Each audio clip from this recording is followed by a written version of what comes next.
noite. Nós vamos começar a aula de hoje sobre autocorrelação espacial. Então, na semana passada nós vimos a correlação na estatística, ou seja, em uma tabela de dados, mas que a gente não levava em conta qual era a localização dos elementos. E agora nós vamos trazer a questão da localização espacial, da proximidade, das relações entre os elementos. Por isso a gente coloca autorrelação espacial.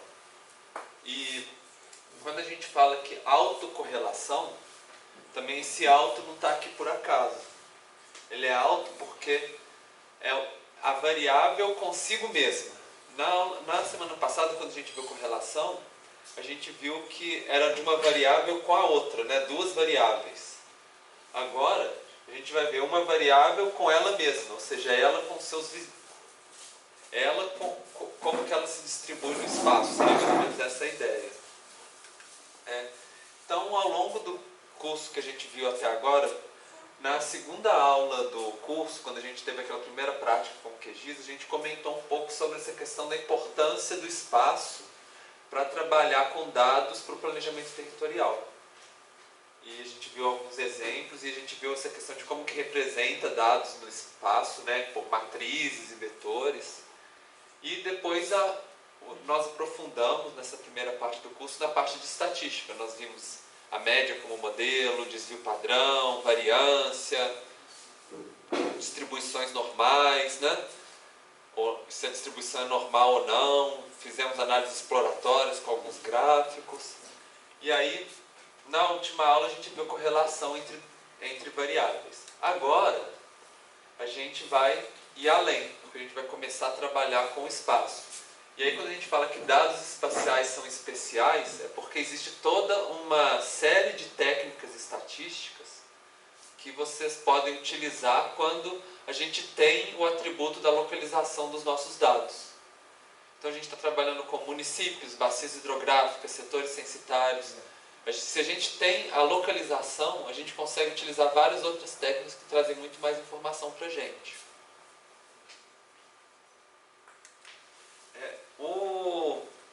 O conteúdo dessa aula, para passar para vocês um texto de referência, é o capítulo 5 do livro Análise Espacial de Dados Geográficos, que é o capítulo 5 que chama Análise Espacial de Áreas.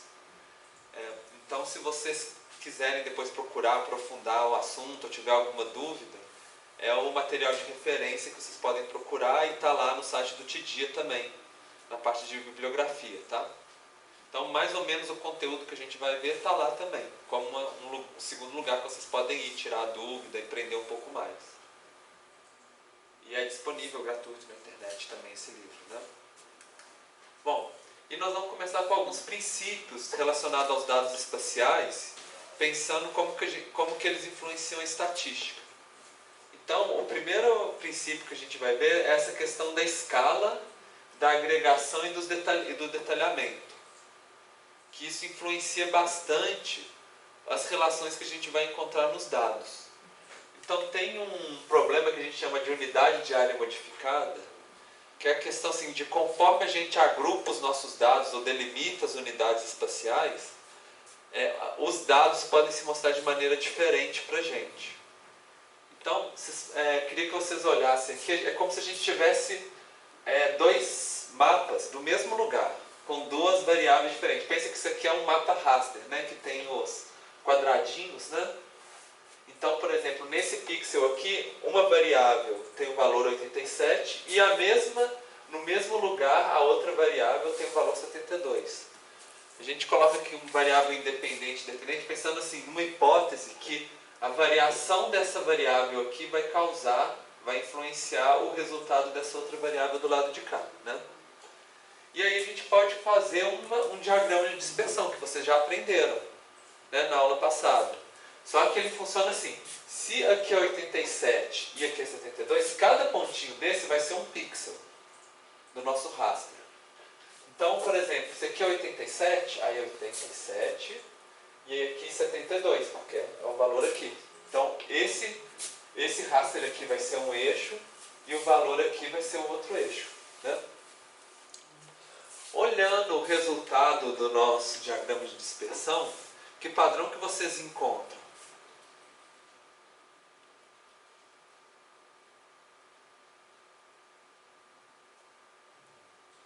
Hein? Oi?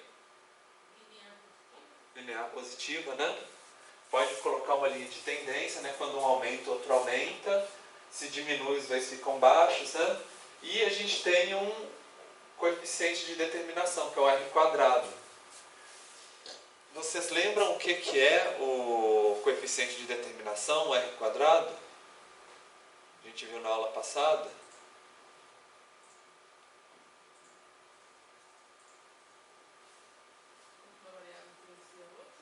Mais ou menos isso. Seria se o quanto que a variação dessa variável aqui vai explicar a variação dessa variável. Então vai ser mais ou menos 70%. Então é uma quantidade, não é totalmente, né?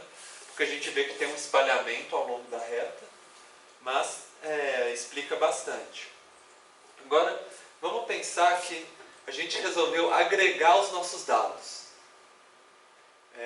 Então, o que a gente poderia fazer? Vamos supor que a gente fez um esquema de agregação. Cada 2 pixels, aqui, por exemplo, esses dois a gente junta e tira a média. Depois esses dois a gente junta e tira a média. Faz assim por diante para as duas variáveis, né? E agora a gente faz o nosso diagrama de dispersão de novo. Quer dizer, se aqui é 91 e aqui é 73, então tem 91, 73 aqui, né? E assim por diante. O que vocês percebem comparando os dois diagramas de dispersão? Então, oi? Aumentou. E o que isso influencia na forma aqui do diagrama? Ficou mais próximo da linha. Mais próximo da linha, exatamente. Então ficou mais próximo, diminuiu a dispersão, aumentou a nossa explicação, né? E também outra coisa que a gente pode reparar é que diminuiu o número de pontos, lógico, porque ficou metade dos pontos originais, né? Agora, qual desses vocês acham que é mais verdadeiro? Isso. Então quer dizer, aqui a gente está meio que mascarando, né, as diferenças que existem e está vendo uma visão que às vezes parece estar comportando muito bem o nosso modelo, mas na verdade quando você vai ver os dados com mais detalhe não é tão, né, os dados não são tão comportadinhos assim igual está nisso de cá. E agora vamos supor que a gente vai agregar de uma outra maneira. Aqui a gente agregou na horizontal, né? Agora a gente vai agregar na vertical. Pega esses 2 pixels aqui, tira a média, pega esses dois, tira a média, assim por diante. E aí a gente faz para as duas variáveis e faz o nosso diagrama de dispersão aqui. Comparando esse aqui com os demais, o que vocês veem de diferente?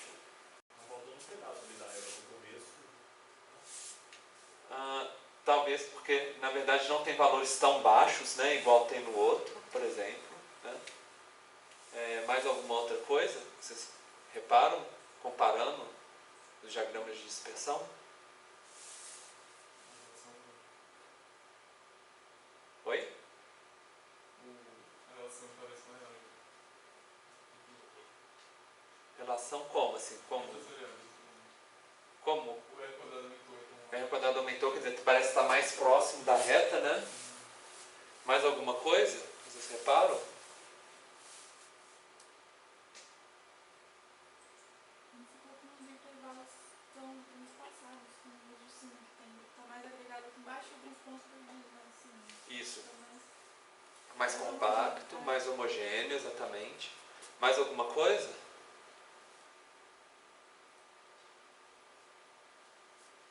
Bom, algo que vocês podem reparar é que a inclinação da reta mudou também, né?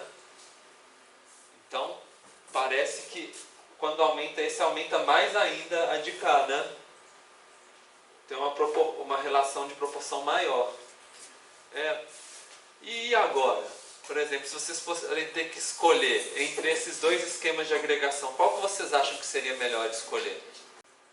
Vocês estão em dúvida, né? Mas eu também ficaria, porque eu não saberia também. Na verdade, foi 2 decisões arbitrárias de como agregar os dados e elas dão resultados diferentes. E a gente fica, e aí, qual que é válido, né? Se a gente agregasse de um jeito ia dar um resultado, se agregasse de outro ia dar outro resultado. Então, isso a gente mostra assim, que existe um problema. Quanto mais a gente agrega os dados, mais incerteza a gente tem, a gente gera, né, em relação ao fenômeno que a gente está estudando. Então, muitos de vocês, assim, alguns agregaram dados, outros pensaram em agregar os dados de vocês. Então, vocês têm que levar isso em conta, que quando a gente está agregando dado, a gente está perdendo detalhe, né, reduzindo a nossa amostra, e a gente está criando problemas que podem ser gerados através da agregação de variáveis. Então, é um cuidado que a gente precisa ter. Também nessa questão de agregação, vamos supor que a gente tem um outro diagrama de dispersão aqui. A gente tem uma variável aqui, a outra variável aqui. E aí a gente coloca a nossa linha de tendência, parece que está bem espalhado, né? E sobe levemente, né? A nossa linha.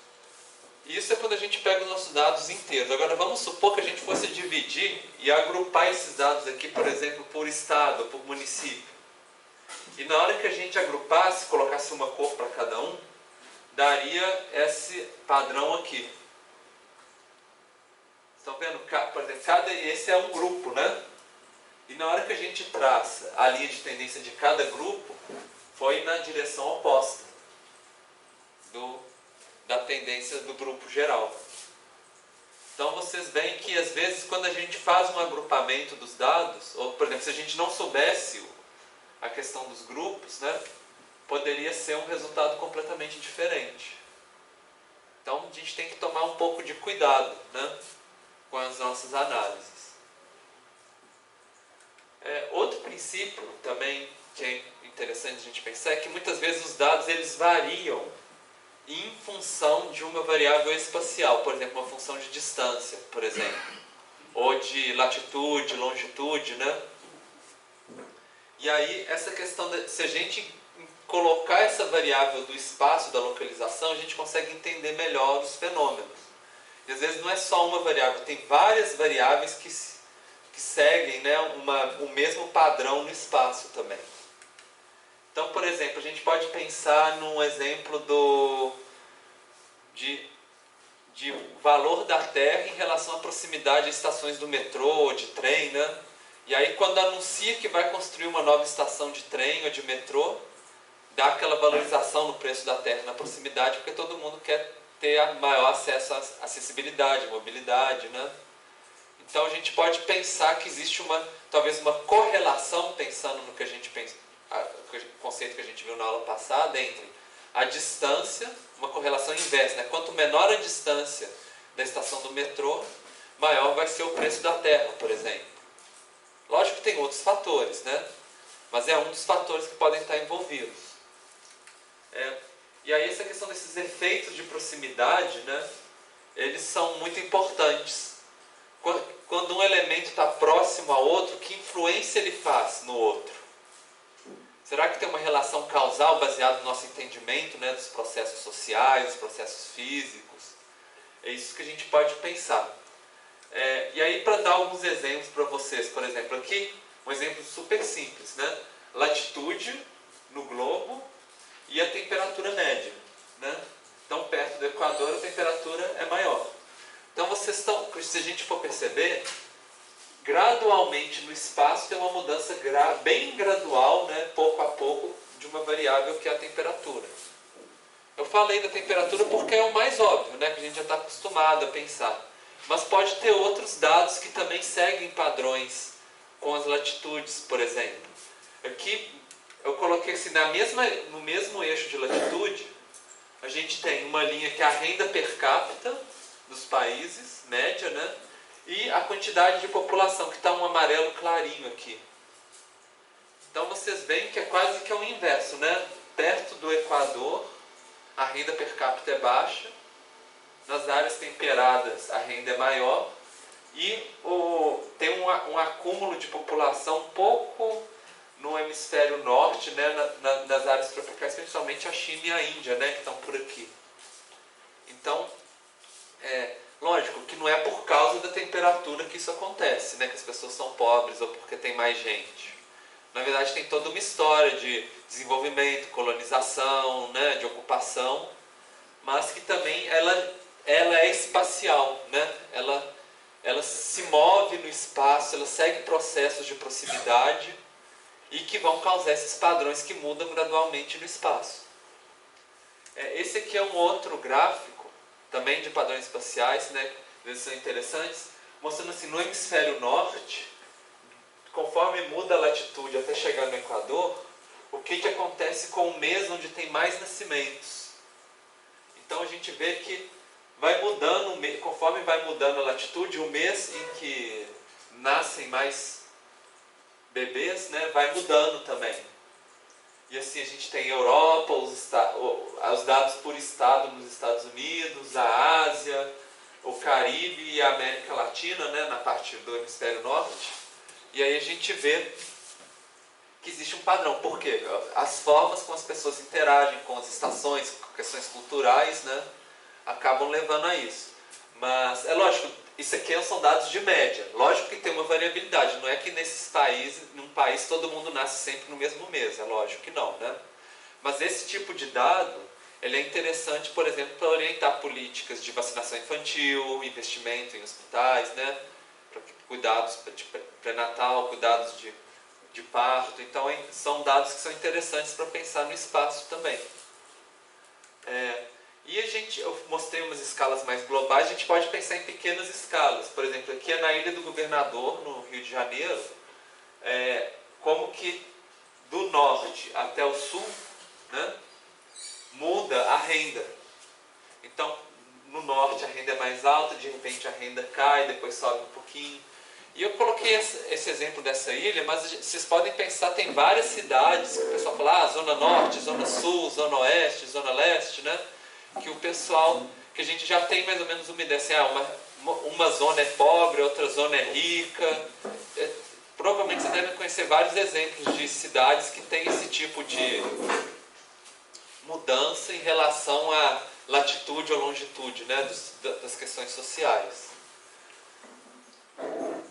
Bom, e aí a gente vai para... Eu quis aproveitar essa introdução, né, para a gente introduzir o que a gente chama de primeira lei da geografia, ou a lei de Tobler, né, que o Valdo Tobler, que foi um geógrafo, propôs essa lei, que seria isso, que no mundo todas as coisas se parecem, mas coisas mais próximas são mais parecidas do que aquelas mais distantes.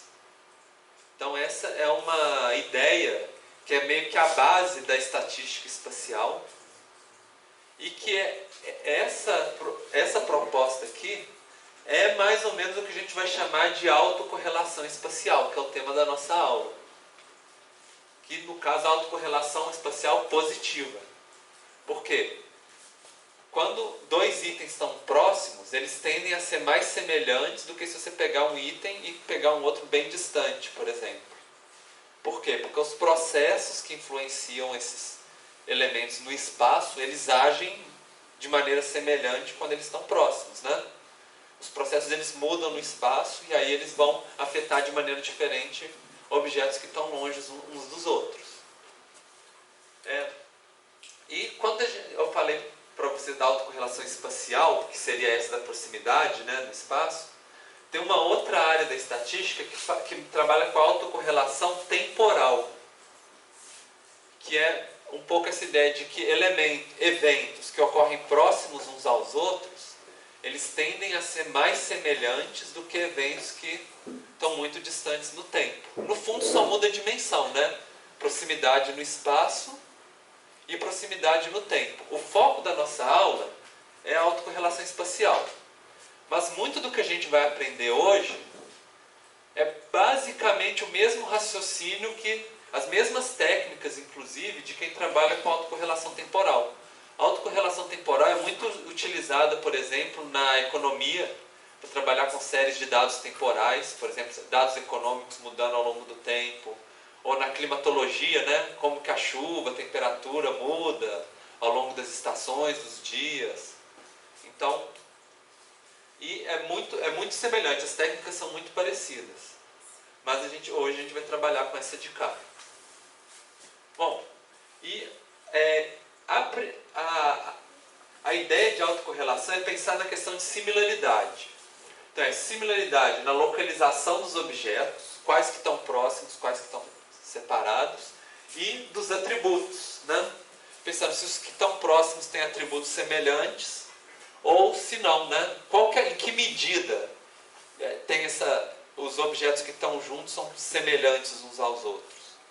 E aí, da mesma forma que na aula passada a gente viu a correlação, existe correlação positiva, negativa e uma correlação nula, né? Que é aquela que quando não tem correlação, a gente também vai ter a mesma coisa na autocorrelação espacial. A positiva é quando os objetos próximos são similares.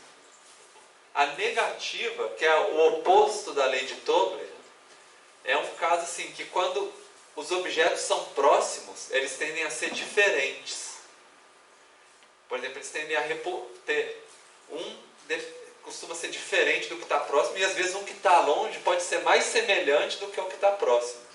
É mais difícil, é mais raro da gente encontrar. Mas também pode acontecer. A gente vai ver alguns casos ao longo da aula. E tem a ausência de autocorrelação, que é quando o espaço não influencia os nossos dados, né?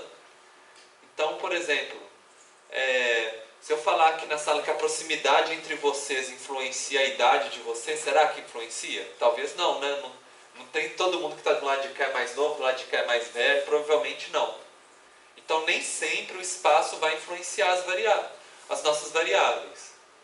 Mas, quando influencia, vai ser positivo ou negativo.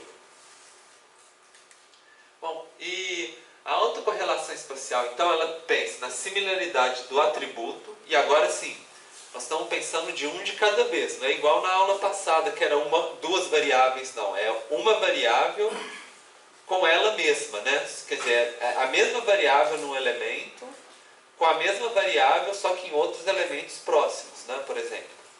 Então, a similaridade do atributo, se esse atributo dos próximos estão semelhantes, e a similaridade da localização.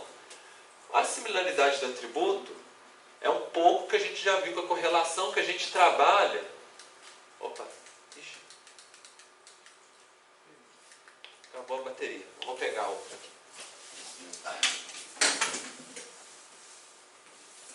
Alguém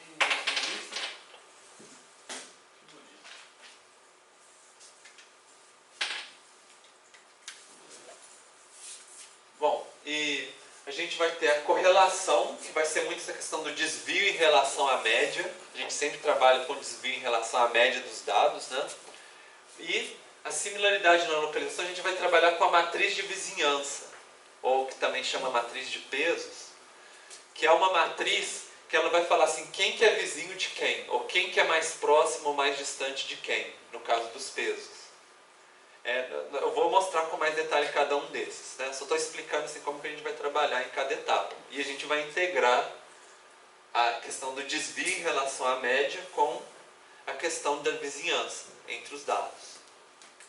Então, vamos supor uma autocorrelação positiva, para ilustrar, que é a questão dos mais próximos são mais distantes. Olhem para esse mapa de cá.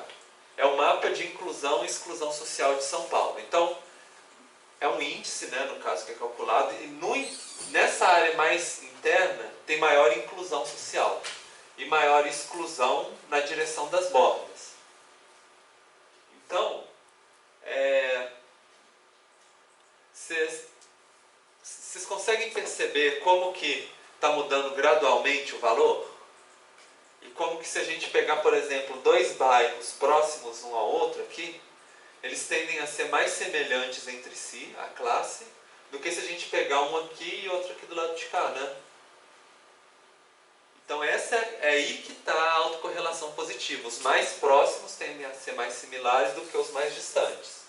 E se a gente pegasse dois aqui, também branquinhos, eles são semelhantes, né? Mais semelhantes do que se a gente pegar um aqui e outro aqui, por exemplo. Então, aqui vocês estão visualizando a autocorrelação espacial positiva. Sempre que a gente tiver uma mudança gradual, assim, a gente vai tender a achar, né, que tem essa autocorrelação positiva.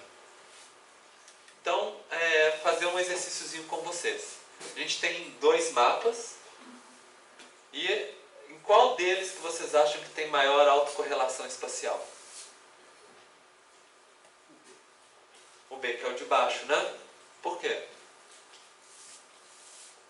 Eu apareci ser aleatório Aham. e o B é gradual. Certo. Então, se a gente pegar 2 pontos próximos, eles tendem a ser semelhantes. Mais do que se a gente pegar um ponto aqui e outro aqui, né? Agora, no de cima, está tão bagunçado que às vezes se a gente pegar 2 pontos próximos, eles podem ter valores bem diferentes entre si. E se a gente pegar 2 pontos distantes, não parece que muda muita coisa, né? Então, também está tudo mais ou menos ao acaso, igual você tinha falado, né? Então, é um pouco para vocês começarem a, quando vocês olham para o mapa, vocês já terem um sentimento assim, ó, tem autocorrelação? Não tem autocorrelação? Porque aqui eu estou mostrando alguns exemplos, mas na hora que vocês estiverem trabalhando com os dados de vocês, então vocês vão fazer os mapas com a variável de vocês e vocês vão olhar e vai pensar assim, parece que tem autocorrelação, parece que não tem. E aí vocês vão ter que ter esse sentimento, né, na hora que vocês estiverem analisando os produtos visuais de vocês, os mapas de vocês. E eu falei da dependência, né, que seria a autocorrelação espacial positiva, e tem a heterogeneidade espacial, que seria a negativa, né, que seria mais ou menos esse caso de cá. Que é um pouco essa ideia assim, de que alguns fenômenos, né, quando eles estão próximos, eles são diferentes. E quando eles estão distantes, aí talvez sejam menos diferentes. Aí um exemplo que a gente pode pensar, por exemplo, é essa foto, né, muito famosa, né, de Paraisópolis, que a gente tem a favela e logo do lado a gente tem o condomínio de luxo. Então vocês veem que aqui não tem autocorrelação positiva, né? Tem uma quebra muito grande. A gente pode pegar um ponto aqui e outro aqui, e vão ter valores muito diferentes. Então, muitas vezes nas áreas urbanas a gente tem esses bolsões de pobreza, né, e de riqueza que convivem lado a lado. Então, a gente não pode falar que tudo é gradual, né? Tem algumas coisas que mudam de maneira brusca no espaço. Bom, então, e eu falei, a gente viu a positiva, a gente viu a negativa, que é a heterogeneidade, e tem a aleatoriedade, que é quando o espaço não influencia a distribuição valor da nossa variável. Então, por exemplo, qualquer valor qualquer lugar do mapa que você apontar, pode ser qualquer valor. Não é assim, se eu falar num ponto do mapa costuma ser mais alto, em outro mais baixo, não. Não influencia no final das contas. E aí conhecer quem que é vizinho de quem não adianta nada. E assim, quando você pega os seus dados, será que é bom ou será que é ruim ter autocorrelação espacial ou ser aleatório? Por exemplo, ser aleatório. Muitas vezes, assim, como a gente trabalha com dados no espaço, muitas vezes a gente quer encontrar padrão, né? A gente fala, tem autocorrelação, tudo. Mas nem sempre precisa. Às vezes, facilita a vida da gente se for aleatório. Porque aí a gente não precisa trabalhar com modelos mais complexos e a gente pode trabalhar com estatística básica. E ela resolve a vida da gente. Então, só uma tabelinha, né, no SPSS já permite a gente fazer os nossos modelos. Agora, se tiver padrões no espaço, aí a gente precisa incorporar essas técnicas novas que a gente vai aprender ao longo do curso também. Então, assim, para uma análise exploratória, às vezes é legal mostrar um mapa que muda gradualmente, aí você escreve por que muda e tudo. Agora, por exemplo, para uma regressão convencional, se os nossos dados têm uma autocorrelação espacial, pode bagunçar a nossa regressão todinha. A gente pode achar que tem um resultado que são de uma variável influenciando a outra, sendo que na verdade era o espaço, né, que estava influenciando, outros processos espaciais que estavam influenciando as nossas variáveis. Então, aqui eu coloquei alguns exemplos, por exemplo, de mapas vamos supor, por exemplo, que o azul é 1 e o branco é 0, né? São valores, né? Essas cores. E aí a gente consegue ver os padrões de autocorrelação espacial. Esse aqui seria o positivo. O positivo, muito, né? Altamente positivo. Por quê? Se eu pego um pixel aqui no meu mapa, os vizinhos são todos semelhantes, né? E aqui, se eu pego outro pixel aqui, os vizinhos são semelhantes. Então, tem uma grande chance do vizinho ser semelhante com o pixel. Aqui a gente já tem a totalmente negativa. Vocês estão vendo que quando a gente pega um pixel, os vizinhos são todos diferentes do pixel? Então é o que a gente chama de autocorrelação negativa. Se a gente pegasse um distante, ele quase que tem 50% de chance de ser um ou ser outro. Mas se estiver próximo, quase 100% de chance dele ser o contrário, né? E a gente tem o aleatório aqui no meio. O aleatório é assim, às vezes vai ser igual, às vezes vai ser diferente, mas só que qualquer lugar que a gente apontar no mapa, a gente não tem como dizer qual que é a chance de ser igual ou diferente, porque é o acaso, né? E a gente tem também, então esse aqui é um extremo, esse é outro, esse é o meio do caminho, né? E a gente pode pensar outros padrões também, por exemplo, esse daqui, o disperso, ele está entre esse e esse daqui. Só que ele está um pouco... Quando a gente pega um pixel, tem uma grande chance dele ser diferente, mas às vezes ele é igual. E a gente tem esse aqui, que é entre o aleatório e o positivo. Então a gente vê que existem certos agrupamentos, né? Mas não é tão agrupado igual o de cá. Mas se você pega um pixel, tem uma grande chance dos vizinhos serem semelhantes.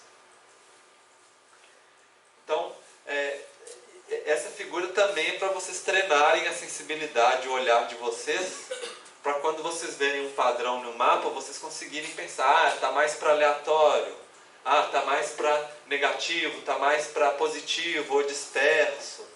A gente consegue ver alguns agrupamentos no mapa. Então é para vocês acostumarem com esse tipo de padrão visual também. Bom, e quando a gente está falando de autocorrelação é de um por vez, né? Que é o tema da nossa aula. Eu só queria adiantar para vocês que existem outras técnicas estatísticas que trabalham com mais de duas variáveis também. Então, autocorrelação bivariada, regressões espaciais, a gente vai ver algumas dessas técnicas. Mas por enquanto, nessa aula a gente vai trabalhar só com um atributo de cada vez, tá? Depois a gente vai expandindo para frente. E uma coisa importante para a gente pensar é que se a gente pega uma variável e ela tem autocorrelação espacial, então grande parte das técnicas de estatística convencional, por exemplo, que a gente viu, a correlação, por exemplo, que a gente vai ver outras ao longo do curso, como a regressão, elas deixam de ser confiáveis. Então, se a gente fez um teste, viu que tem autocorrelação espacial, a gente tem que procurar técnicas de estatística mais avançadas que incorporem a relação do espaço. E aí é um pouco o caminho que a gente vai fazer ao longo da disciplina. Bom, e agora a gente vai conversar um pouco sobre a matriz de vizinhança, que é essa memória, né, esse dado sobre quem que é vizinho de quem.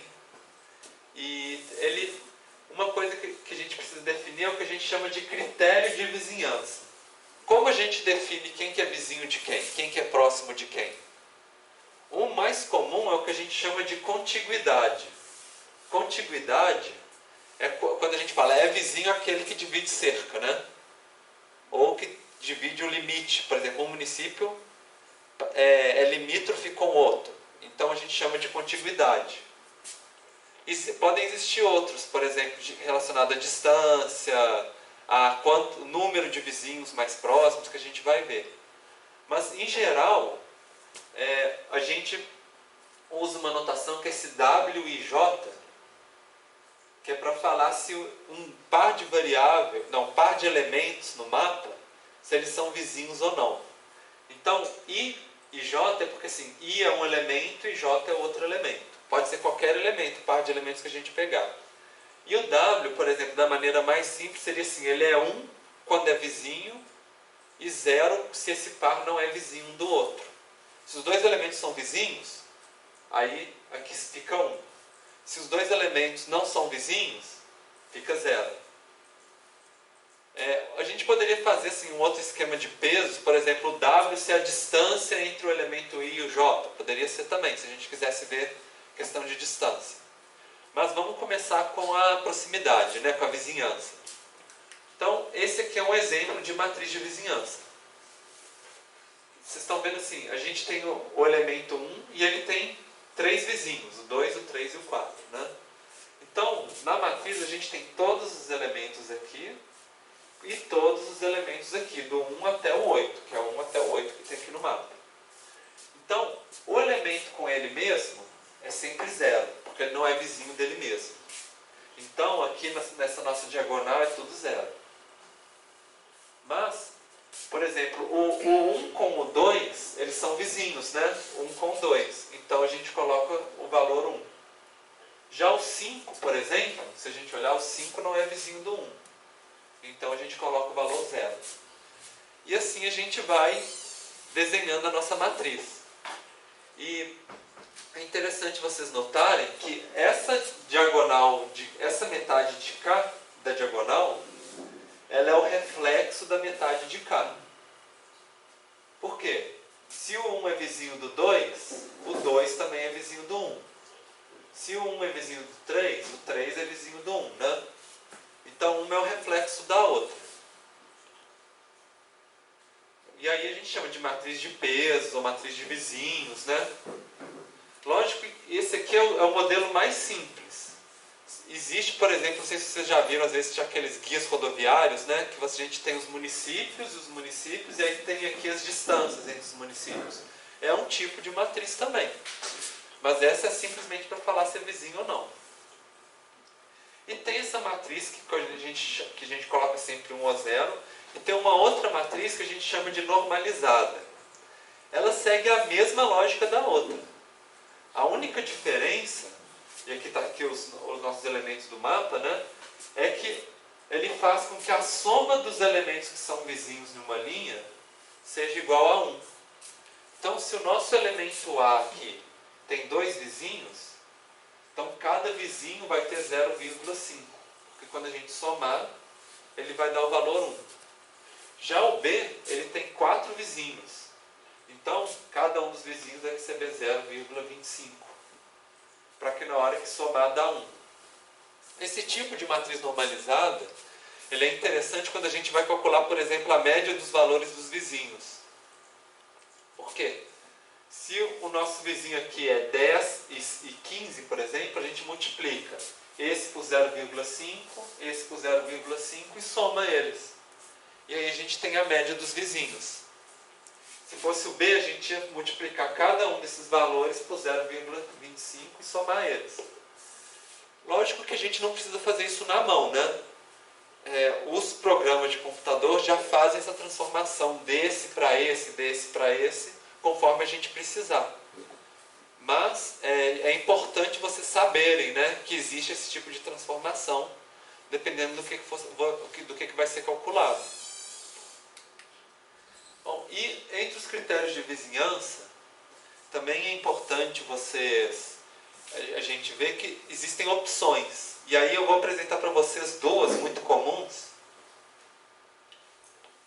que a gente chama de rainha e torre. Pensa num jogo de xadrez, por exemplo. A rainha, ela move nas diagonais e na vertical e horizontal, né? Já a torre, ela move só na vertical e horizontal, ela não move na diagonal. Então, para o critério de torre, esses pixels aqui, eles não são vizinhos do central. Para o critério de rainha, eles são vizinhos.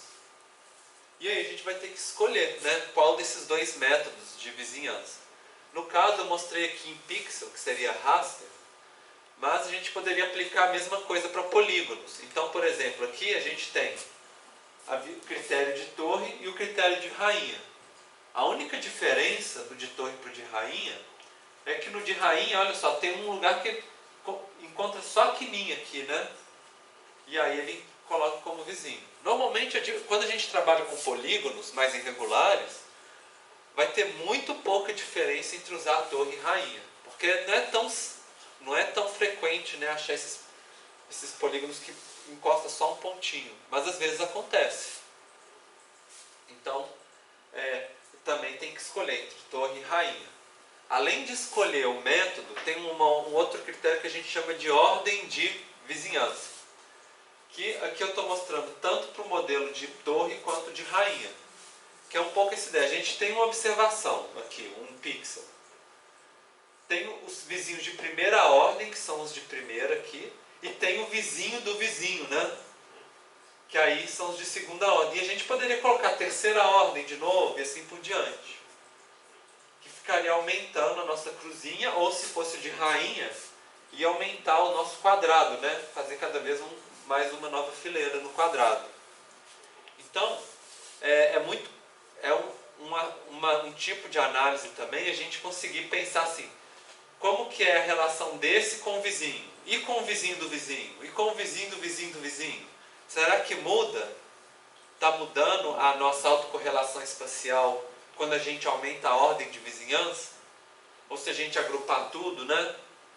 Então, são possibilidades de trabalhar com vizinhança. A gente falou aqui até agora da contiguidade, e aí tem alguns baseados em distância, que aí já não é mais se é vizinho, mas relacionado à distância entre si. Um critério muito utilizado é o que a gente chama de N vizinhos mais próximos. Que a gente fala assim, vai ser vizinho, por exemplo, os 4 elementos mais próximos do meu elemento. E ele é muito comum, por exemplo, se a gente está, em vez de trabalhar com polígono, a gente está trabalhando com pontos, por exemplo, um arquivo, uma base de pontos. Ponto não tem muito jeito de ter vizinhança, de contiguidade, né? Eles estão sempre separados. Mas aí eu falo, vai ser vizinho do meu ponto os outros 4 pontos mais próximos. Ou os 3 pontos mais próximos. E aí a gente consegue achar a vizinhança. De polígono também dá, mas aí calcula, por exemplo, no centro de cada polígono, né, como se fosse um ponto. E também é muito interessante usar o vizinho mais próximo quando a gente tem polígonos isolados. Por exemplo, ilhas, né? A gente tem um continente, a gente tem uma ilha isolada que não tem vizinhança direta com ninguém. Como que a gente calcula a vizinhança dessa ilha? Pode ser pelo N vizinhos mais próximos. Outros que eu já comecei a falar para vocês é a questão de distância, né? Por exemplo, do guia rodoviário, que fala qual que é a distância de um ponto a outro, e aí o peso na nossa matriz, que é essa daqui, vai ser a distância, né? Por exemplo. E pode ser tanto a distância de uma maneira linear, que é a distância direta, quanto a gente pode transformar essa distância e fazer uma transformação matemática, tipo elevar ao quadrado, tirar o logaritmo dessa distância, que aí gera funções diferentes. Então, por exemplo, se você a distância ao quadrado, o inverso da distância, tem várias opções também mais avançadas. Bom, e a matriz de vizinhança ela vai fazer o que a gente chama de estrutura espacial. E é bem interessante, assim, quando a gente está fazendo um trabalho mais aprofundado, a gente não simplesmente escolher um critério de vizinhança e pensar, acabou. É interessante a gente fazer testes com vários critérios de vizinhança e ver qual deles a gente consegue achar uma autocorrelação espacial mais evidente. Às vezes vai ser torre, às vezes vai ser rainha, às vezes vai ser a ordem de contiguidade 1 ou 2, às vezes vai ser o N vizinhos mais próximos. Então vale a pena gastar algum tempo fazendo várias matrizes e testando como que a autocorrelação espacial vai ser diferente se a gente escolher um critério ou se a gente escolher outro. E agora a gente vai trabalhar um pouco com índices. Índice, porque até agora eu mostrei para você só os padrões visuais, né? Agora vamos tentar atribuir, igual a gente fez com a correlação, que tem o R, né, que vai de 1 a 0, 1 a menos 1, né? A gente pode tentar atribuir um índice para cada tipo desses padrões. Por exemplo, quando é negativo, vai ser negativo. Quando é independente, vai ser 0. Quando é positivo, vai ser um número positivo. E quanto mais positivo, maior é a autocorrelação espacial.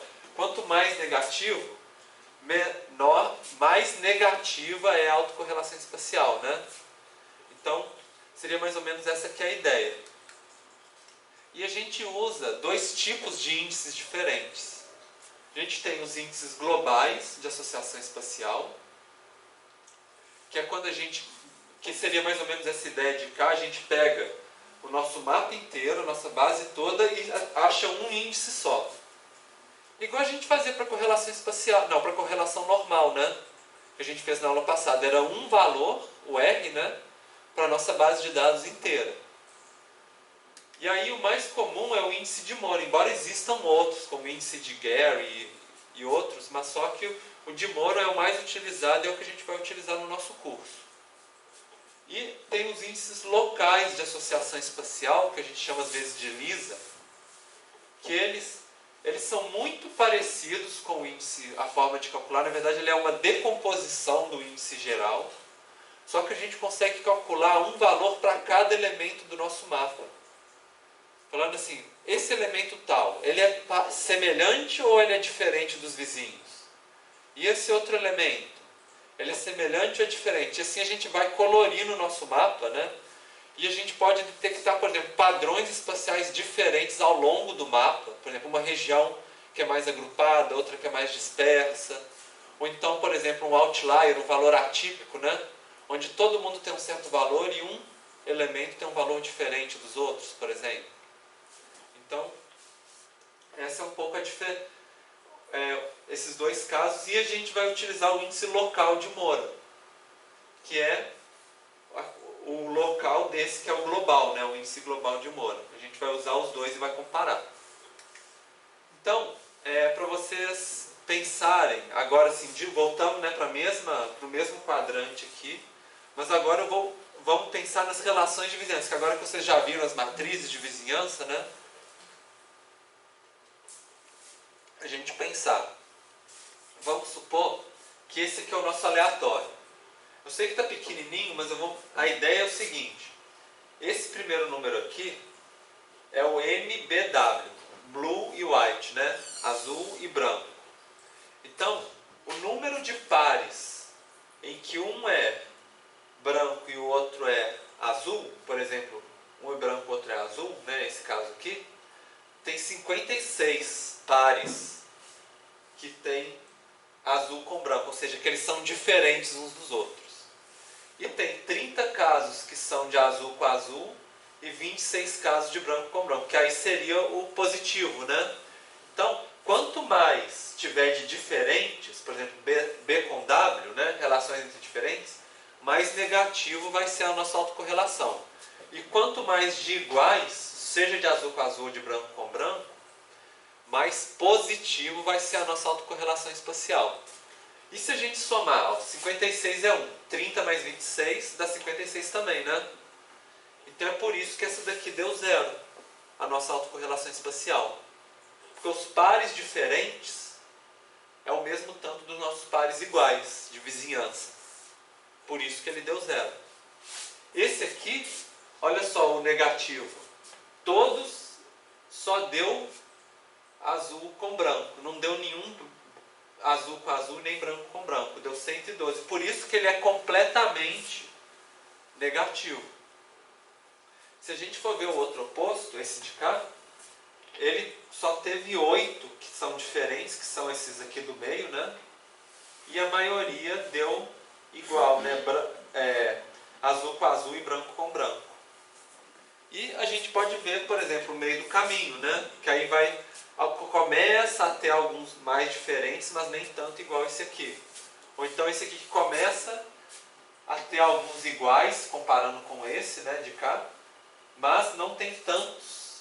Não tem tantos e os diferentes ainda tem uma quantidade bastante alta entre si. Então é um pouco esse raciocínio, né, dos vizinhos que são parecidos ou diferentes que a gente vai começar a fazer. Então a gente tem, da mesma forma da correlação, o índice de Moore, ele é um valor que vai de 1 até menos 1. Igual tem na correlação. 1 é totalmente positivo e ou seja, que todos os vizinhos são iguais ao elemento no mapa inteiro, né? O menos 1 é negativo, ou seja, todos os vizinhos são sempre diferentes.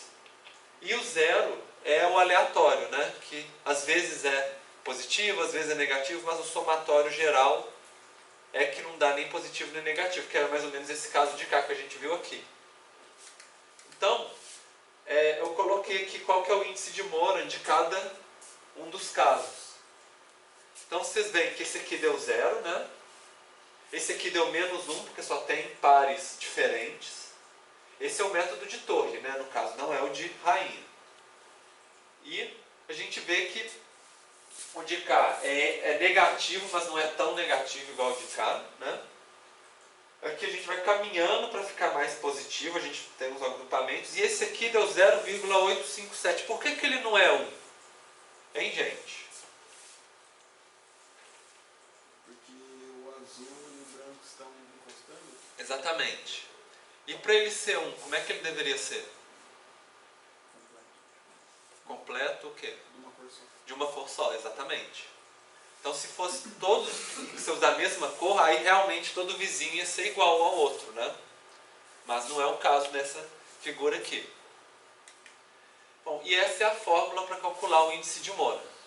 É uma fórmula grande, vocês não vão precisar decorar, vocês não vão precisar calcular à mão. Eu coloquei ela aqui para explicar para vocês como é que é o raciocínio. Então eu vou ir pedacinho por pedacinho para vocês irem aprendendo. Primeiro, vocês estão vendo esses dois índices de somatório aqui? Um com I e o outro com J, né? Isso aqui significa o seguinte: eu vou pegar um valor de I e vou somar com todos os valores de J. Então, é o seguinte, a gente vai pegar um pixel aqui e vai comparar com todos esse pixel com esse com esse, esse com esse com esse, esse com esse. Quer dizer, vai pegar esse e vai comparar com cada um dos outros do mapa. Terminou, aí a gente vai pegar o próximo pixel e vai fazer a comparação com todos do mapa. Depois o outro e assim por diante, até a gente comparar todos com todos, né? E aqui dentro a gente vai ter o W e J. Eu expliquei para vocês o que é o W e J, né? Que é a notação se é vizinho ou se não é. Então, no caso mais simples, quando é vizinho é 1 e quando não é vizinho é 0. Então, por exemplo, esse pixel com esse é 1. Se for esse com esse de cá, já é 0. Então, se o valor for 0 nessa multiplicação que segue de cá, tudo isso aqui vai ser 0, quando não for vizinho. Quando for vizinho, aí a gente faz, aí vai dar 1, a gente faz essa multiplicação e vai somando. E essa questão de cá é o seguinte: a gente pega o primeiro elemento, subtrai ele da média. E a gente pega o elemento vizinho, né, quando isso aqui for 1, e subtrai ele da média. E aí a gente multiplica um pelo outro. Então, se, por exemplo, os dois forem acima da média, o resultado começa a dar sempre positivo. Mas se um for para cima da média e o outro for para baixo da média, aí o resultado vai ficando, da nossa autocorrelação vai ficando negativo. E se às vezes para alguns elementos for acima, outros for abaixo e tudo, aí vai ficando aleatório. Então, uma maneira da gente entender essa variável de cá é a gente comparar com a fórmula que a gente viu na aula passada, que é a do coeficiente de correlação de Pearson, que era o R, né? Vocês lembram? A gente comparava como que a variação de uma variável, se ela está seguindo a mesma direção da outra variável, né? Era o x e o y, duas variáveis. E a gente dividia pelos graus de liberdade, que é para a gente passar da amostra para a nossa população, né? E no caso dividir pelo número de elementos. E a gente também dividia pelo desvio padrão do x vezes o desvio padrão do y. Para que a gente fazia isso aqui? Era justamente para padronizar, para ficar sempre entre menos 1 e 1, né? Se a gente não dividisse por esse de cá, é a covariância a fórmula. Chama covariância. Se a gente coloca o desvio padrão aqui, vira o coeficiente de correlação. que sempre fica variando entre -1 e 1.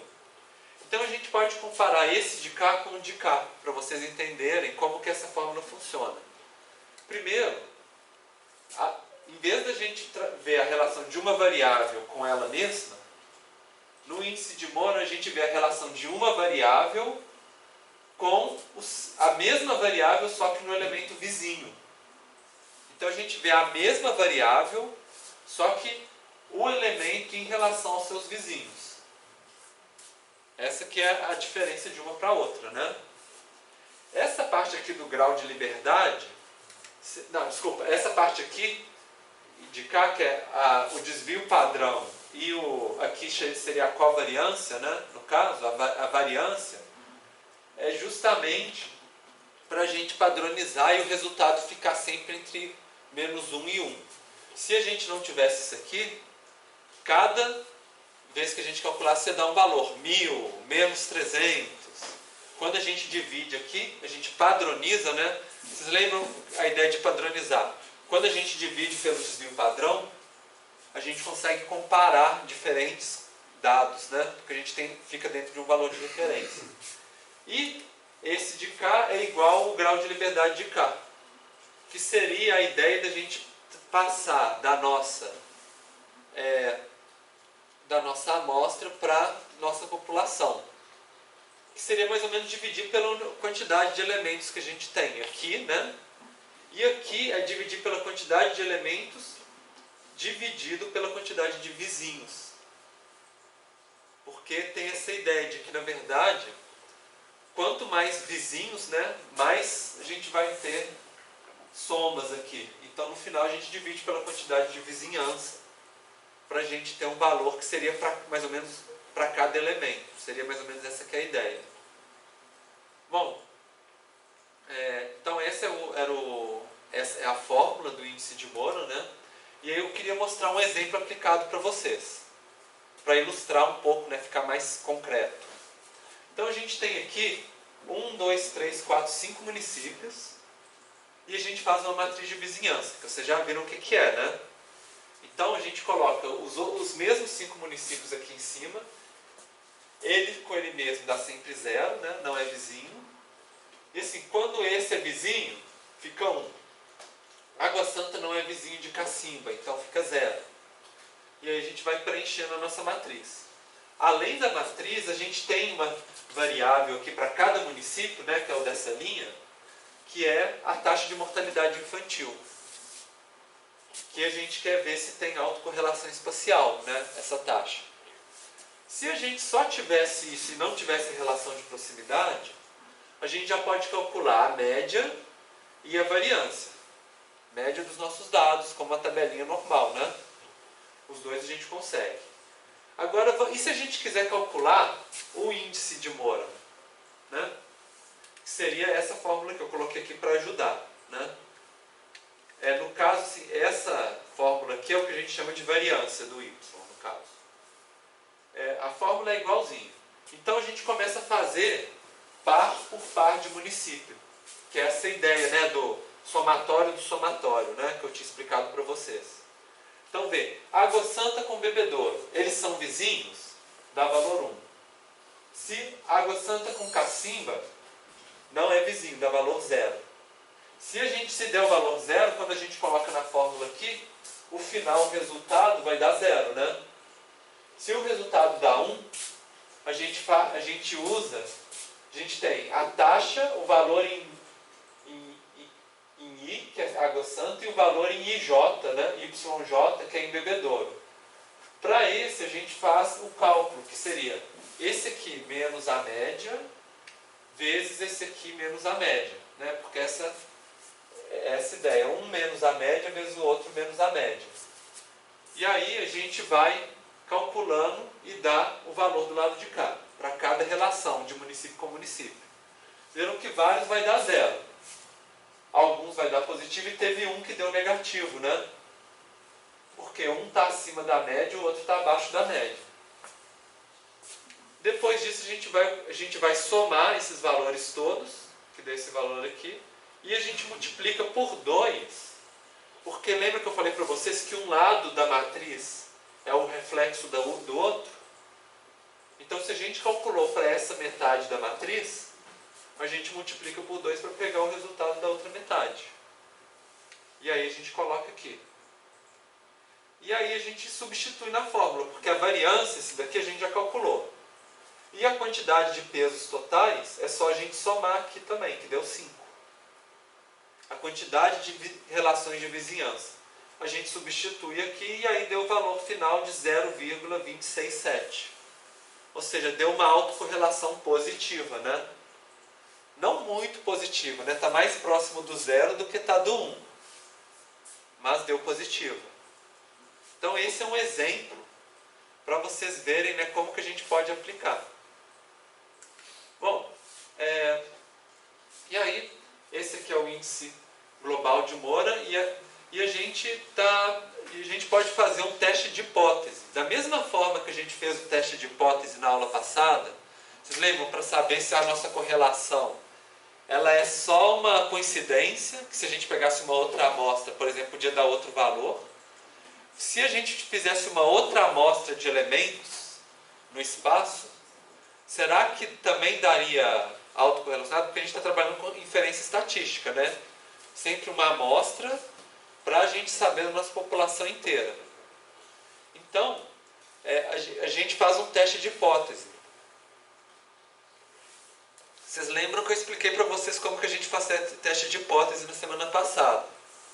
A gente tem uma hipótese experimental, que é a que a gente quer provar, né? Por exemplo, existe autocorrelação espacial, por exemplo, nos nossos dados.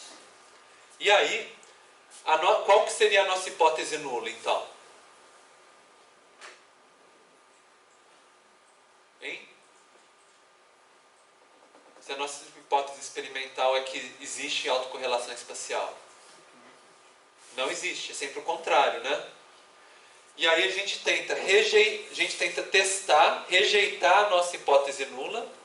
Se a gente rejeitar a hipótese nula, a gente aceita a hipótese experimental, que é de que existe autocorrelação espacial. Então seria isso.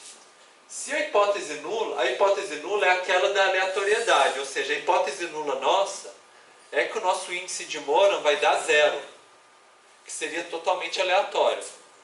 Se a gente provar que não deu 0, a gente está comprovando de que tem autocorrelação espacial. Por exemplo, vamos supor que a gente pegou as variáveis de consumo de água que a gente estava testando nas aulas anteriores. Colocou lá no mapa, fez a matriz de vizinhança, calculou o índice de Moura e aí deu 0,59, positivo, né? Agora, será que foi só uma coincidência dos municípios que a gente tinha? Ou se a gente tirar uma outra amostra de dados, a tendência é que continue dando positivo? Ou será que se a gente pegar outra amostra de municípios, vai dar negativo ou 0, né? Vai ficar variando. Então esse é o teste que a gente vai querer fazer. Bom, então, para isso a gente faz um teste que é muito parecido com a ideia do teste que a gente fez para correlação. Só que agora, assim, normalmente no da correlação a gente tinha uma pressuposição de que os dados têm uma distribuição normal, né?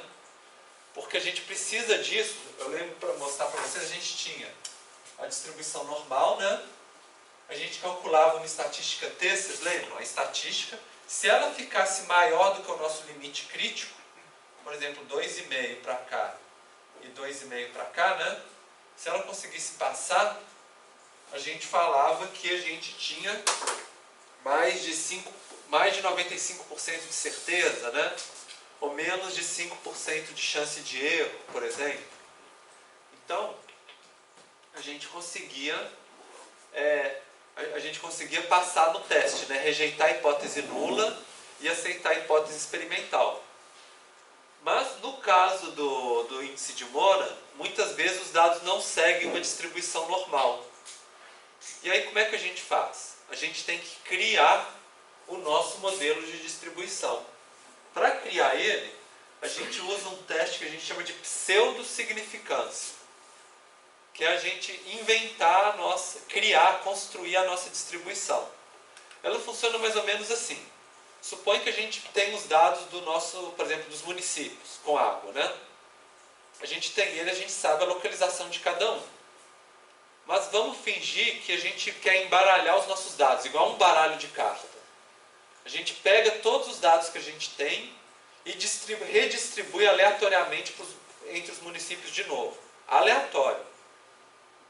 E aí a gente vai e testa o índice de Moran para esse conjunto aleatório. Aí a gente calculou, ó, deu 0,01, por exemplo. Aí eu vou, embaralho tudo de novo, faço um novo mapa, né?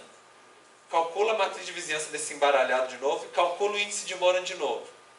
Aí deu 0,02 o índice de Moran. E aí eu vou fazendo isso várias vezes, vamos supor 1000 vezes, ou 999 vezes. E com isso eu começo a montar, com esse registro de cada valor do índice de Moran, eu vou montando um histograma. Então uma vez eu embaralhei tudo, o índice de Moran deu isso. Depois deu isso. E aí a gente vai somando. Ó, repetiu.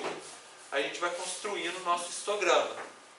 Com isso a gente constrói um histograma dos possíveis valores do índice de Moran se os nossos dados fossem distribuídos aleatoriamente, ou seja, embaralhados. Depois que a gente criou e construiu aqui, a gente vai falar assim, tá, e o que não foi embaralhado, que é o real, né, que a gente tem? Ele está onde aqui dentro desse histograma? Se ele estiver lá para o cantinho, aí a gente pode falar que a gente tem uma chance muito grande de erro. Não, uma chance muito grande de certeza, né, de estar correto. Que seria mais ou menos isso aqui. A gente criou o nosso, em vez de ser a curva normal, vai ser a nossa pseudocurva, né? E a gente vai achar um valor crítico, que seria de 2,5% dos casos, né? Por exemplo, para cá ou para cá, 5%, 1%, né? A gente vai definir um valor crítico aqui. Então, seria mais ou menos essa a ideia que a gente tem aqui. Criamos nossa pseudocurva. Se o valor estiver aqui no meio, ou seja, muito frequente, né, para dados aleatórios, ele vai ser um padrão aleatório. Conforme ele for caminhando, nosso dado real, né, ele for caminhando para cá, para a ponta, ele vai ficando agrupado. E vai mostrando um grau de agrupamento, que é a correlação positiva, né? Autocorrelação positiva. E se ele for caminhando para o lado de cá, ele vai ser o disperso, que seria a autocorrelação espacial negativa. Então seria mais ou menos isso. A gente vai visualizar a curva e conforme for indo para um lado, o valor que a gente encontrar estiver para cá, agrupado, para cá, disperso. Aqui no meio, aleatório. E aí a gente vai ter assim, 5% de erro, 2%, 1%, 0,5%, 0,01%. A gente escolhe qual que é o limite que a gente quer, né? O nosso grau de certeza que a gente quer ter na nossa hipótese. Então, vamos supor que usando os dados de água dos municípios, a gente criou um histograma de dados aleatórios, que seria esse aqui, os possíveis valores do índice de Moran se for aleatório, fazendo 999 vezes, e os dados que a gente tem real, eles estão aqui. Vocês estão vendo como é que está longe do aleatório? Bem longe, né? Então, ele deu que 0,001, então quer dizer, dá 0,1% de erro, de chance de erro. 99,9% de certeza de que se a gente pegar uma outra amostra de municípios no Brasil, o resultado também vai ser positivo. Essa aqui é mais ou menos a ideia, né, do teste. Bom, e aí a gente pode rejeitar então a nossa hipótese nula. A hipótese nula é de que é aleatório, a gente fala, esse aqui não é aleatório. E aí a gente aceita a hipótese experimental de que existe autocorrelação positiva na nossa população, a partir dos dados da nossa amostra, né? Essa que é a ideia.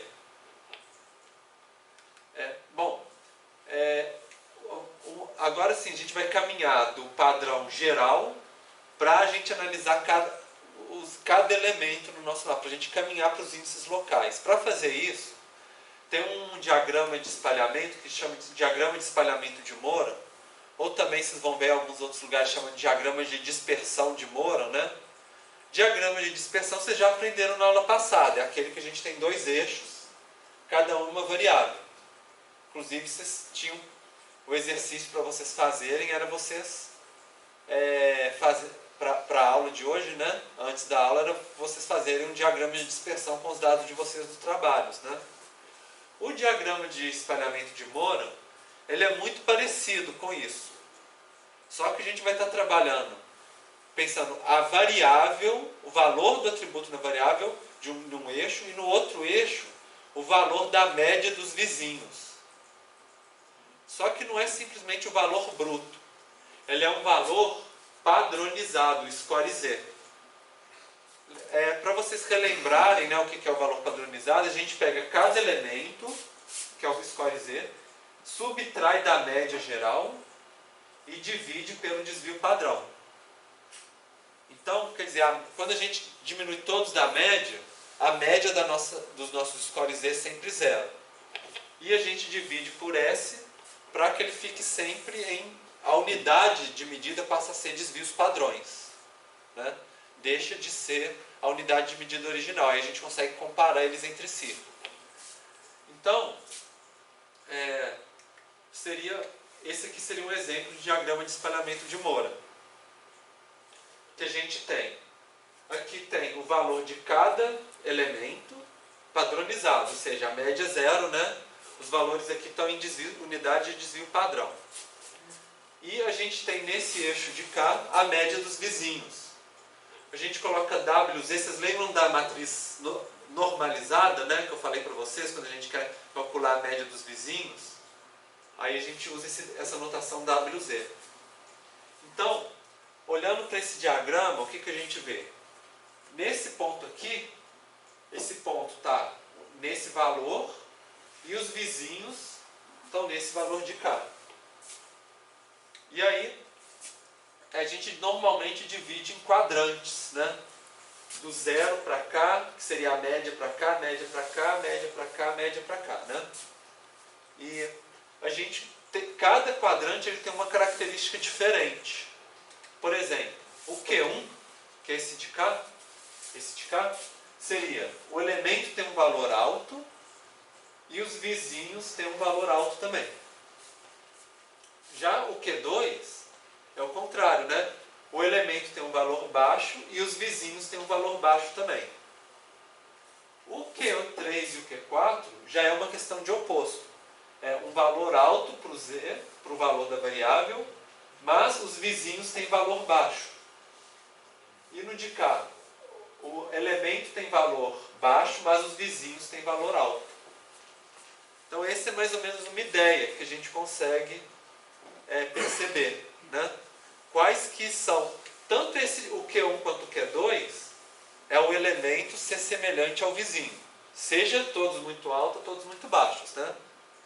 E o Q4 e o Q3 é o elemento sendo diferente dos vizinhos. Então, quando os valores estão muito acumulados no Q2 e o Q1, a gente vai ter autocorrelação espacial positiva. Se os valores... Agora suponha que em vez de ser mais ou menos nessa direção, fosse o contrário, né? A linha de tendência fosse essa de cá. Aí a gente teria uma autocorrelação espacial negativa. Bom, aí normalmente, quando a gente pega uma autocorrelação positiva, esses dois que estão aqui no cantinho, né? Eles são o que a gente chama de transição. Por quê? Eles estão no meio do caminho entre o Q2 e o Q1, né? Vocês estão vendo? Como se eles estivessem no meio do caminho. Então, quando a gente vê isso no mapa, normalmente a gente vai ter um lugar onde agrupa esses, um lugar onde agrupa esses, e no meio do caminho a gente vai ter esses elementos de cá, do Q3 e do Q4. A gente vai ver no mapa, vai ficar mais fácil de vocês verem. Que é um pouco essa ideia. A gente pode mapear, colocar, por exemplo, uma cor para cada um dos quadrantes, por exemplo. E aí construir um mapa. E a gente costuma colocar como uma legenda essa ideia, que esse aqui é o alto alto, ou seja, valor alto do elemento com valor alto dos vizinhos. Esse é o baixo baixo, porque valor baixo de um e baixo do outro. Esse é o baixo alto e esse aqui é o alto baixo. Né? Então a gente tem 4 classes que a gente pode mapear cada uma dessas classes. Vamos fazer um exemplo. Aqui é um mapa da porcentagem de idosos no município de São Paulo. Então a gente tem maior quantidade de idosos aqui e uma vai diminuindo em relação aos lados. Olhando para esse mapa, vocês acham que ele tem uma autocorrelação espacial positiva, negativa ou aleatória? Positiva, né? Porque os mais próximos tendem a ser mais semelhantes do que se você pegar os pares mais distantes, certo? E aí a gente pode fazer um diagrama de espalhamento de Moore, que é esse de cá. Com o alto alto, baixo baixo, né? O baixo alto, aquela coisa toda. E a gente pode colorir os pontinhos de cada quadrante no nosso mapa. Aí vamos supor que deu esse mapa de cá. Aqui a gente tem o alto alto. Aqui a gente tem o baixo baixo. Aqui, aqui, aqui, né? E aqui a gente tem, esse é o baixo alto, quer dizer, um valor do elemento baixo, mas os vizinhos são altos. E esse aqui a gente tem o alto baixo, quer dizer, ele tem um valor alto, mas os vizinhos são baixos. E aí a gente vê o que eu tinha explicado para vocês da questão de transição. Que vocês não conseguem perceber que esses valores, o baixo alto e o alto baixo, eles estão na transição de um para o outro, né, no meio do caminho? Por exemplo, esse aqui tem um tanto de baixo em volta e ele é alto. E esse daqui, ele é baixo, por exemplo, mas ele tem vários polígonos de alto fazendo divisa. Então é justamente essa transição.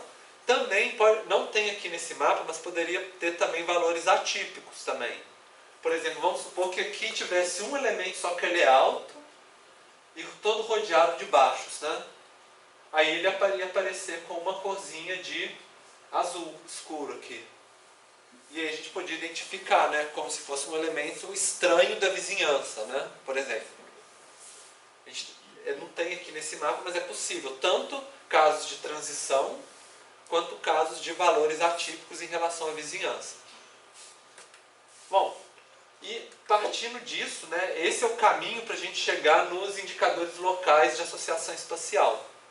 Porque até aqui a gente mostrou cada elemento em relação aos vizinhos. Ótimo. Agora a gente pode atribuir um valor, um índice, para falar assim, quão forte é essa relação com os vizinhos e também fazer um teste de hipótese para ver se a gente tem, por exemplo, 5% de erro ou 95% de chance, né, de falar assim que sabemos sim, com quase certeza, né, que essa daqui é realmente baixo-baixo, né, que é a classe que a gente deu para ela. E aí, esse teste eu não vou entrar em detalhes com vocês, mas é o mesmo raciocínio que a gente fez para o outro, que é de fazer as permutações e assim por diante.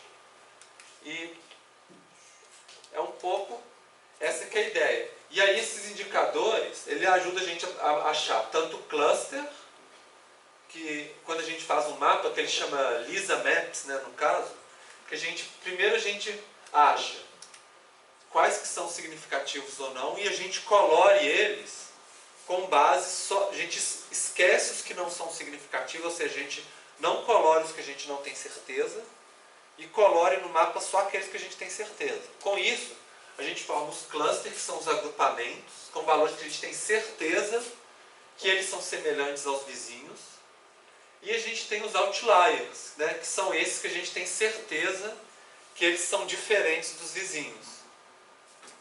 Os valores atípicos. E aí, a gente faz esse indicadores mais ou menos desse jeito. Assim. Consegue escolher, ver como os padrões variam no mapa. E no final, ele é como se fosse a decomposição do índice de Moore global. Então, assim, o índice ele é calculado com essa fórmula aqui. Antes a gente tinha um I, que era o índice de Moore para a nossa base de dados inteira. Agora, para o índice de locais, o I de Moore, ele tem um I grande e um Izinho pequeno. Isso significa que ele vai calcular essa fórmula para cada elemento do nosso mapa. Para cada elemento, ele vai olhar a relação com as vizinhanças e vai atribuir naquele elemento qual que é o índice de Moore local, né, no caso. Quer dizer, se ele é semelhante, se ele é diferente dos vizinhos ou se é aleatório. E a fórmula é muito semelhante com a do índice de Moore. Ele pega o valor desse elemento em relação à média e multiplica pela média dos valores dos vizinhos, né? Sempre do desvio em relação à média. Então, se o elemento ele varia, por exemplo, ele é alto, acima da média, e os vizinhos são acima da média, aí ele vai dar um valor positivo aqui. Agora, se esse for acima da média e os vizinhos forem abaixo da média, aí esse valor aqui vai dar negativo. Porque aí vai ser uma autocorrelação negativa. E se alguns forem acima da média, outros vizinhos forem abaixo, for uma coisa que não tem uma certeza, né? Tem uma variação, esse aqui vai aproximar de zero.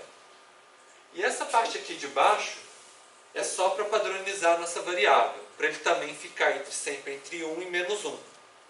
Então seria a variância e a quantidade de vizinhos ou de elementos total do mapa. Então é mais ou menos essa que seria a ideia. E aí ele sempre fica entre menos 1, 0 e 1, igualzinho o índice de Moore. Bom, então a ideia da gente o método de mapeamento desse índice é esse: a gente consegue gerar um mapa do índice de Moore para cada elemento e também de quais que conseguiu passar pelo critério de confiança, né? Que a gente fala 5% ou 1% de erro, né? E aí a gente consegue mapear o que a gente chama desse método que chama LISA-MAP. LISA é Local Indicator of Spatial Autocorrelation, né? Que são indicadores locais de autocorrelação espacial. Então, no LISA, tem uma classe que é os não significativos, nesse LISA-MAPs, que são os que a gente não tem certeza, e tem os significativos, que é os que tem certeza, de 95%, 99%, 99,9%. E a gente pode combinar esses valores com o nosso mapa do índice de Moore, do espalhamento de Moore. Seria mais ou menos o seguinte: a gente mostra esse mapa, só que a gente esconde todos que não passam no nosso teste de certeza. E a gente vai mostrar só os distritos que a gente tem mais do que 95% de certeza, por exemplo. Os outros a gente esconde, porque a gente não tem certeza. Quer dizer, porque se a gente amostrasse de novo, talvez desse um outro valor. Então, para dar um exemplo para vocês, esse aqui é um mapa mostrando os dados de consumo de água. Então, a gente tem as classes, por exemplo, esse aqui é o alto-alto, o vermelho, o azul é o baixo-baixo. Ou seja, valores baixos e os vizinhos são baixos. Valores altos e os vizinhos são altos. Os outros que estão brancos são aqueles que não passaram no teste de certeza. Então, a gente não consegue falar com 95% de confiança qual que é a classe dos outros. Só desses aqui. Mas mesmo assim, visualmente fica bem interessante, não fica? Porque a gente consegue visualizar os grandes agrupamentos, né? Que a gente tem maior certeza. E assim, entre eles, tem alguns que são aqueles de transição também, né? Mas muito poucos, assim. Às vezes tem alguns valores anômalos também por aqui, mas muito pouca coisa. O alto-baixo e o baixo-alto, né, quase que não aparece nesse mapa. Porque normalmente é muito difícil ter um baixo-alto ou um alto-baixo que a gente tenha muita certeza mesmo. Normalmente aparecem esses grupos mesmo, que é o mais comum. E por que sumiu, né, esses aqui que estão em branco, né? Porque se a gente fizer um mapa da certeza estatística, a gente tem esse mapa de cá. Onde os mais escuros são os que a gente tem mais certeza, 99,99% de certeza.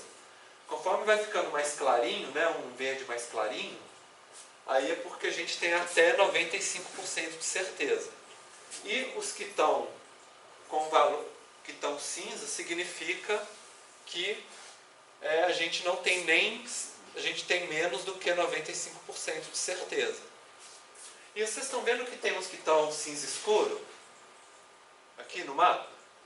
Aqui é a classe neighborless, quer dizer, sem vizinho. Por que será? Porque a gente fez um critério de vizinhança de contiguidade. Tem alguns municípios, olha só, que eles não fazem divisa com nenhum que a gente tenha dados. Lembra que a gente tinha muitos dados faltantes na região da Amazônia, né? Então esses que não têm vizinho, a gente não consegue calcular o índice de Moran para eles. Porque eles não entram na nossa conta, eles não têm vizinho nenhum, né? E se a gente quisesse incorporar eles? Como que vocês acham que a gente teria que fazer? Que a gente poderia fazer? Uma média dos valores próximos? Na verdade, não. A gente teria que mudar o nosso critério de vizinhança. Em vez da gente usar, por exemplo, de limite físico, né? A gente pode usar um critério, por exemplo, N vizinhos mais próximos, por exemplo. E aí, ele ia pegar, por exemplo, os 4 vizinhos mais próximos e ia falar que eles são vizinhos desse daqui. Esse aqui ia pegar os 4 vizinhos mais próximos e assim por diante. É uma outra técnica de vizinhança, mas que aí a gente conseguiria calcular para todos os nossos elementos. Então, depende do nosso objetivo de pesquisa, né? Se isso aqui já é suficiente, está ótimo. Normalmente, esse critério de contiguidade, né? Se os nossos dados já estão muito agrupados, ele ele costuma ser mais coerente. Porque é a vizinhança mesmo, né, próxima. Mas quando a gente tem muitos dados isolados e a gente quer incluir eles na análise, a gente tem que usar algum outro critério de vizinhança. Essa que é a ideia. Bom, e um pouco era isso. Então vocês veem que tem uma complementariedade entre os dois mapas, né? Se a gente rodar aqui, a gente vê, ó, os lugares onde tem mais certeza são os que coloriu. Os lugares que não tem certeza são os que ficaram em cinza. Então é um pouco essa que é a ideia de um com o outro. E o último ponto tópico da aula que eu queria mostrar para vocês é o correlograma, que às vezes é também chamado de autocorrelograma também, por causa da autocorrelação, né? Ele é porque até agora a gente trabalhou simplesmente com um vizinho direto, só um município com o seu vizinho. A gente pode fazer essa análise em camadas, né? De distância, de proximidade um com o outro. Então, eu trouxe esse mapa aqui para vocês, que é o mapa de índice de mortes por homicídio. No caso, acho que é de 1990, eu acho. Na região sudeste. Então, os mais escuros são maior índice de homicídio. E conforme vai ficando mais claro, vai passando para o marrom, para o amarelo, para o verde e para o azul, que são o menor número de homicídios. Vocês acham que existe uma autocorrelação espacial dos nossos dados, olhando esse mapa?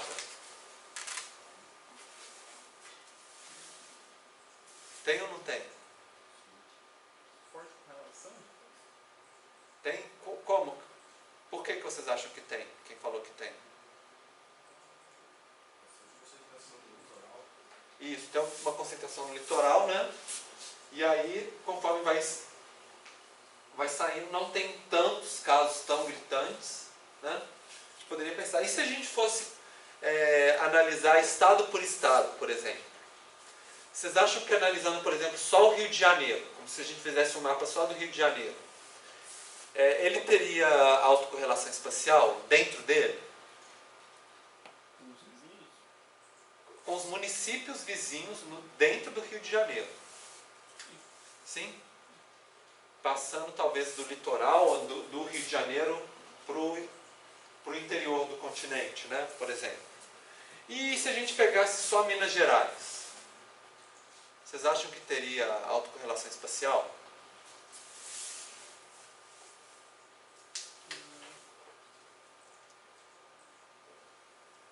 Não? É mais difícil, né? A gente não tem um padrão. Se tem uns picotados aqui, né? Parece um aqui, outro ali, mas não parece que tem uma graduação, né? Talvez um pouco mais aqui nessa região, assim, mas nem tanto, né? Mais difícil, assim. Pobre de Minas Gerais. Seria mais a região do Rio Doce aqui, talvez, né? Alguma coisa assim. Mas a gente tem um ponto de alta, mais alto aqui, que está numa região que os vizinhos não são, né? Então a gente poderia falar assim, talvez se fosse negativo, não sei, teria que fazer um teste, né? E o autocorrelograma, ou correlograma espacial, ele mede como que essa autocorrelação ela muda em função da distância entre os elementos. Então esse aqui é um para o Rio de Janeiro. Então cada ponto aqui seria mais ou menos, por exemplo, todos os municípios que têm uma distância, esse eixo é a distância entre os pares de município, e esse eixo é a autocorrelação entre eles. Então, como que a gente interpreta esse mapa? Esses que estão mais próximos, ou seja, a distância mais próxima, eles têm uma autocorrelação mais positiva.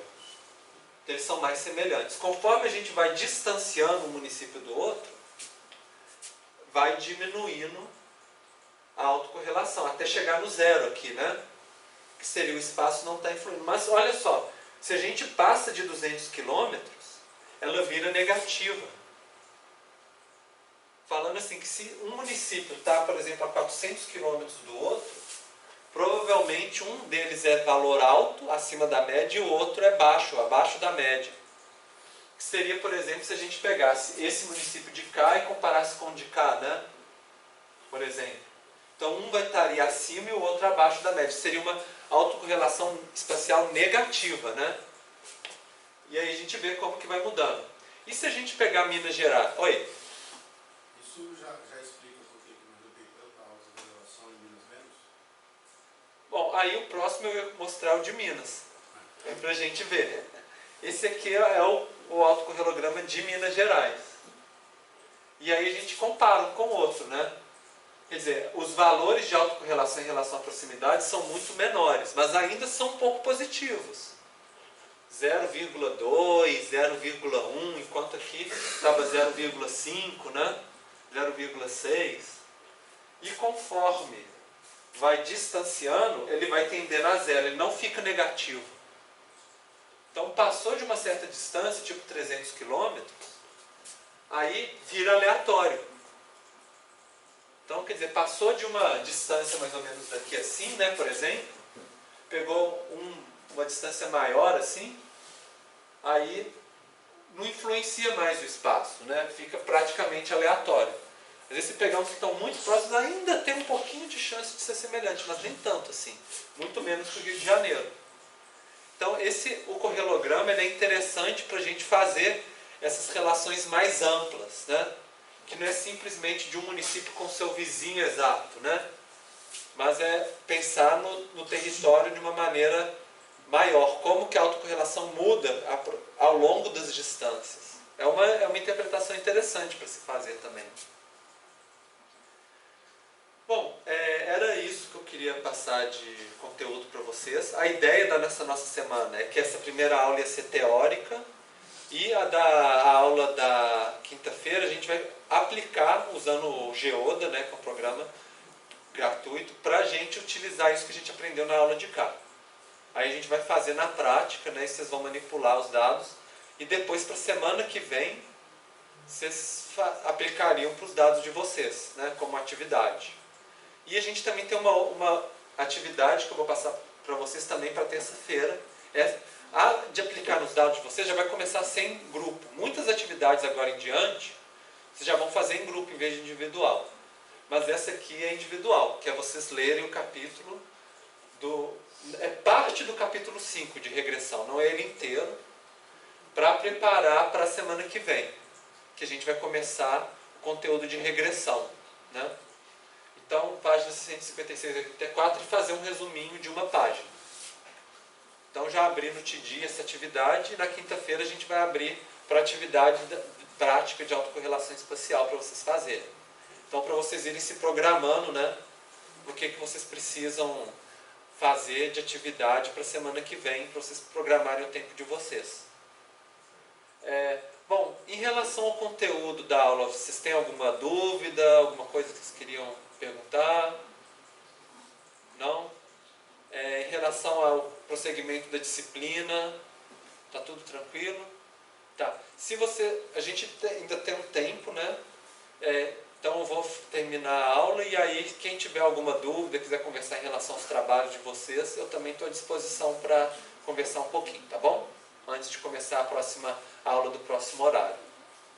Então é isso e obrigado então, gente. Até quinta-feira.